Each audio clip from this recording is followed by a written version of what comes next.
E o último assunto desse vídeo é sobre o Pedro Martins, que mais uma vez foi perguntado em um podcast nessa última semana sobre, no caso, o jogador de parar o aeroporto para o Cruzeiro na próxima temporada. Vocês vão lembrar que ele já foi perguntado sobre esse tópico algumas vezes, uma no início do ano pelo Globoesporte.com e outra também pelo Super Esportes. Então, assim, para você ter uma ideia, né, é um assunto assim que toda vez que tem um papo um pouco maior com o diretor de futebol do Cruzeiro, ele é perguntado e não é por menos, tá? Agora eu quero comentar aqui um pouco com vocês, porque para você ter uma noção, ele até desconversou um pouco sobre essa contratação de um jogador, primeiramente um medalhão, né? Algo que, no caso, eu não vejo que um reforço de parar o aeroporto deveria ser um jogador medalhão, muito pelo contrário, quem sabe ali um destaque sul-americano, um cara aí que vem se destacando no futebol brasileiro, e o Cruzeiro pega ali, né, eu vejo que poderia ser sim, quem sabe até mesmo uma promessa. Mas enfim, no caso, nessa entrevista, ele foi perguntado sobre esse tópico e respondeu o seguinte, abre aspas, o que a gente vem trabalhando como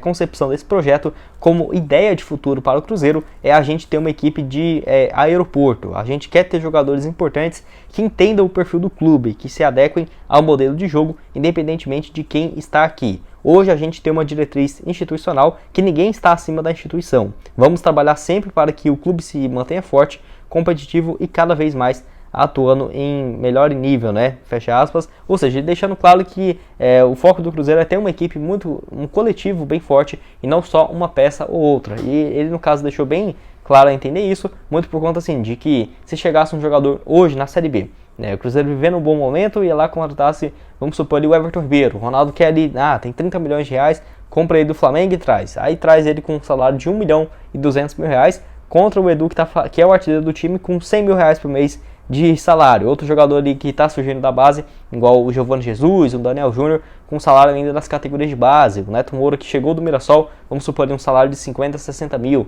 Então isso não pega muito bem do elenco, é você colocar uma maçã podre ali, mesmo sendo um jogador muito bom, muito diferenciado, vai acabar estragando o coletivo de um modo geral. Mas pro ano que vem, eu vejo que o Cruzeiro vai ter uma reformulação muito grande e eu acho que a Raposa tendo uma base da que tem hoje, com alguns jogadores mantendo pro time titular, e ano que vem trazendo, quem sabe ali uns 3, 4 jogadores para chegarem e serem o cara, aquele jogador que você fala, não, esse aqui foi contratado para fazer exatamente essa função, tem bom passado e boas campanhas para outros times, vai chegar para ser o titular. Pelo menos uns 3, 4 nomes dessa maneira, fora outros que vão brigar por posição, tá? Como por exemplo, o Cruzeiro trouxe o Bruno Rodrigues para a Série B. É um jogador que é óbvio que ele vai chegar para ser titular. E não, por exemplo, ali trouxe o Marquinhos Cipriano, que é bom para agregar no elenco, mas vai brigar por posição. Ano que vem, o Cruzeiro trazer uns 3, 4 jogadores para ser titular absoluto, essa é a minha visão. E mais uns 6, 5 ali que vão brigar pelo elenco para uma vaga. Então eu acho que o Cruzeiro tem que fazer algo próximo disso, porque é muito melhor do que se gastar 1 milhão e meio de reais numa contratação de um jogador com salário altíssimo, né? É algo próximo a isso, melhor trazer 3 jogadores ali com salário de 400 mil, quem sabe 4 ali de 350, eu acho muito mais viável do que trazer, né, no caso, um jogador e não traz ali um centroavante, não tem um cara à altura para fazer os cruzamentos, para dar o passe ali no meio de campo. Então tem que ser todo um esquema bem pensado e gostei dessa frase dele aí também de, no caso, um jogador que tenha um elenco, uma equipe de parar o aeroporto. E só lembrando que não é demais a torcida querer esse reforço, tá? Já foi especulado desde quando o Ronaldo comprou o Cruzeiro,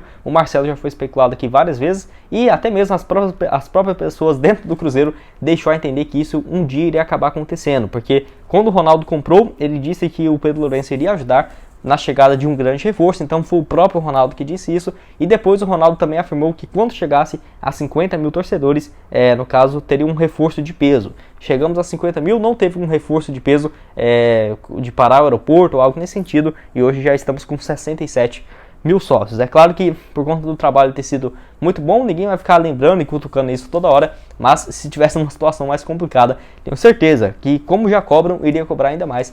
Dando sequência aqui, quero falar sobre essa camisa rosa que repercutiu bastante nessa última terça-feira aqui no Cruzeiro. Eu até postei uma foto lá no Instagram com um modelo ilustrativo, né, de algumas especulações que tem desde 2020 que o Cruzeiro não havia lançado essa camisa. Lembrando que, no caso, esse movimento bem interessante, a causa, né, que no caso ficou fora dessa campanha contra o câncer de mama em 2020 e 2021, mas de acordo com o GE e a Rádio Tatiaia, deve ter aí um lançamento para 2023. Possivelmente no próximo mês tendo esse lançamento. Até tinha visto algumas pessoas falando anteriormente sobre o lançamento dessa camisa amarela em agosto e, no caso, da rosa em outubro, e vai se concretizar, né, no caso, esses dois lançamentos para o próximo ano, ou para esse ano, né? Então, assim, bem interessante. Eu acho que fazendo alguns modelos assim seria bacana, igual eu deixei aqui na tela aparecendo, do Internacional, do São Paulo e do Flamengo. O Internacional foi o único time no Brasil que jogou com essa camisa. Inclusive, internamente no Cruzeiro está sendo debatido se vai, né, no caso, jogar com essa camisa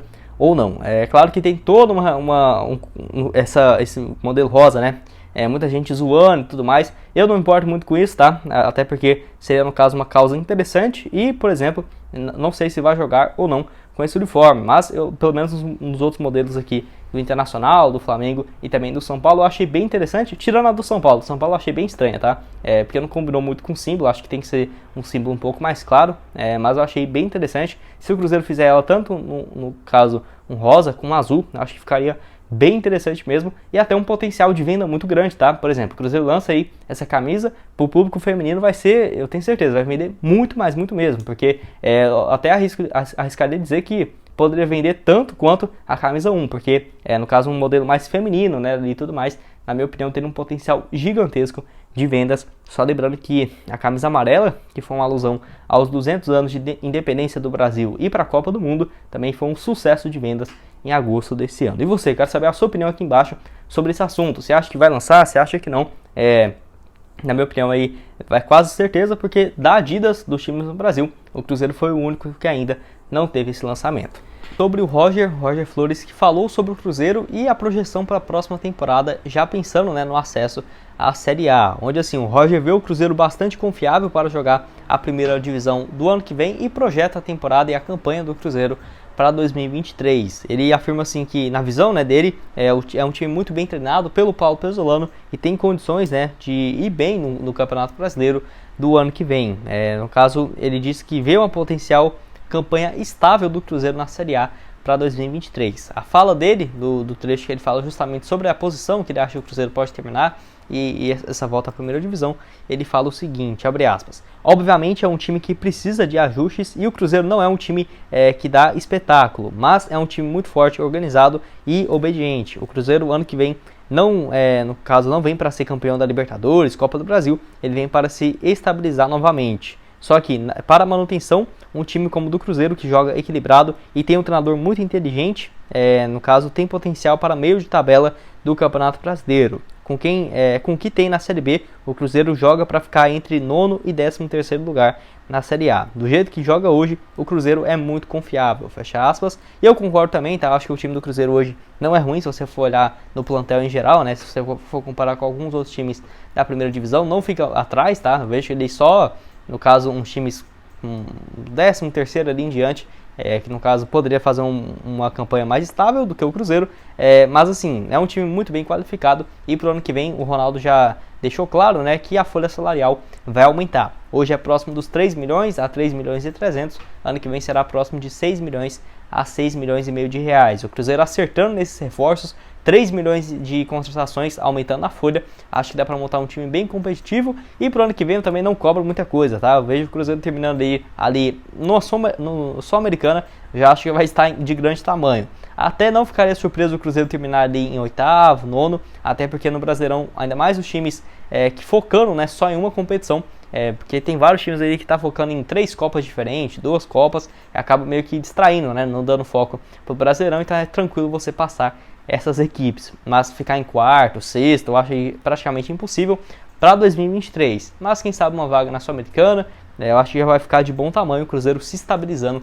como disse aí o Roger no Sport TV. Eu quero saber a sua opinião, se você concorda aí com o comentarista, ex-jogador do Cruzeiro, ou se você discorda, o que você acha e espera, né, da Raposa nesse retorno à elite do futebol brasileiro. Para terminar aqui com vocês, quero falar sobre o Zé Ivaldo e o Jajá, além também do Pablo Cires, e será que eles vão ficar no Cruzeiro para a temporada de 2023, onde agora o Pedro Martins falou em entrevista ao Globoesporte.com sobre esse caso, e eu quero trazer aqui os detalhes dessa entrevista ao GE. Enfim, ele que no caso falou um pouco sobre isso e explicou que ainda falta o planejamento, o Cruzeiro definiu o planejamento para a temporada de 2023. É claro que já tem algumas coisas encaminhadas, mas ainda não tem, né, todos os valores exatos, até porque tem que esperar um pouco só para confirmar realmente o acesso, e aí sim o Cruzeiro já vai ter uma ideia melhor de como que vai ser o planejamento para comprar os jogadores e continuar, né, a permanência deles para 2023. De acordo com Pedro Martins, ele disse o seguinte, abre aspas, ainda não tem negociações com o Atlético, até porque a gente está esperando, né, de fato,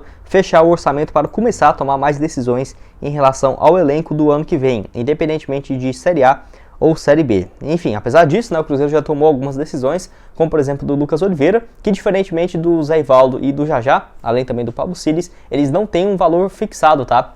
Não foi, no caso, se o Cruzeiro quiser ficar com o Jajá, tem que pagar 5 milhões por 70%. Não tem isso, e assim, no caso, igual o Lucas Oliveira, o Cruzeiro já tomou essa decisão, porque no empréstimo junto ao Atlético Goiano, seria um valor próximo de 4 milhões de reais por 70%. E se aparecesse uma proposta, se o Atlético aceitasse, né, o Cruzeiro poderia cobrir e fazer essa oferta aí de 4 milhões, como estava fixado, para comprar o jogador. Surgiu uma proposta dos Estados Unidos, o Cruzeiro fez aí, no caso, esse pagamento, então, no caso, esse aí foi um caso em específico. Tem também o Matheus Bidu e o Neto Moura, onde o Cruzeiro deve intensificar nessa próxima semana, principalmente do Neto Moura, 1,5 milhão de reais por 50% dos seus direitos. Já no caso, o Jajá e o Zé Ivaldo, não tem, né, no caso, esse valor fixado, e o Pedro Martins ainda completou falando sobre essa opção de compra, né, dizendo o seguinte, abre aspas, a opção de compra é um mecanismo que você pode utilizar caso você não precise, né, negociar com o clube, e a não existência dele não quer dizer que você não pode sentar, né, com o clube para adquirir determinada parte dos seus direitos econômicos.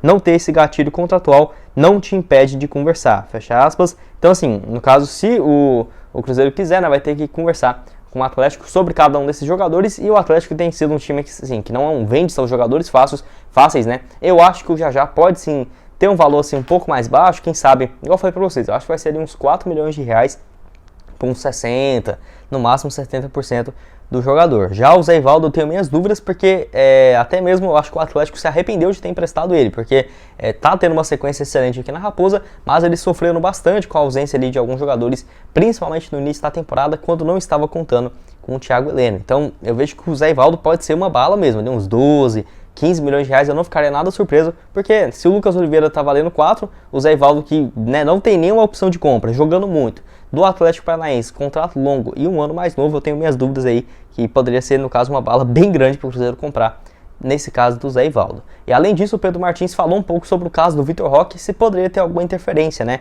onde ele falou o seguinte: em relação ao Vitor Roque, nós separamos os temas. Esse é um tema que está sendo tratado no âmbito jurídico, e o Cruzeiro está bem confiante com a forma, né, que está conduzindo o processo. Mas há um diálogo com o Atlético, principalmente quando falamos de aspectos mercadológicos, e recentemente trouxemos, né, o Pablo Siles emprestado. E aconteceu de maneira mais profissional possível, uma coisa não vai impedir a outra, até por serem, né, negociações bem diferentes. Enfim, o Pablo Siles, que até aqui tem apenas 5 jogos pelo Cruzeiro, começou 2, né, seguidos como titular, acabou perdendo um pouco de espaço com o Pesolano, e no caso aí o Jajá, que tem na atual temporada 13 partidas, 3 gols e 2 assistências, voltou, né, nas últimas 3 partidas contra Náutico, Sampaio Corrêa e Criciúma, a expectativa é de que seja titular nessa quinta-feira, tem aí apenas 21 anos de idade. E o Zé Ivaldo, como trouxe aqui para vocês, tem no caso seus 25 anos de idade, completados esse ano, 26 partidas no ano, 3 assistências, um dos pilares, eu gosto muito aí do Zé Ivaldo, desse time do Paulo Pesolano. E o Vitor Roque